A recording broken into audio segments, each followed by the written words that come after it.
Na. Munkásjogjelöltetünk Horváth Karcsit, a Megasztárnak. Bemutatunk Horváth Karcsit. Énekeli, így bemondja.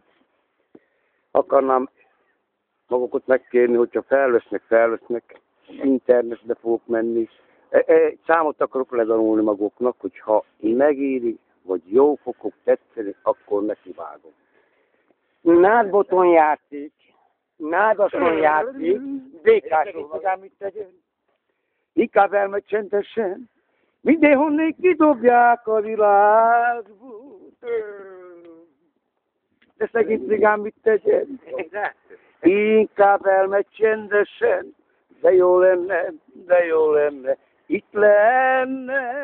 Akkor azt mondja most, utaztam már eleget, fájt a szívem is remegett, fájdalommal tele lett az életem.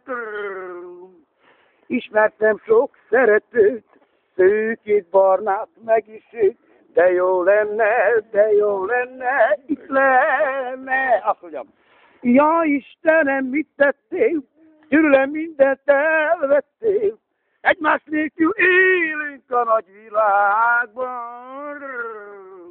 Én itt írek, ott megyek, nem kell másod szeretned, de jó lenne, itt lenne. Azt mondja most, fiacskám, nem is tudom, mit van az, hogy nem írted. Bármik szerzelnek, ha néként te érted. Fogok keresni rajta. Hogyha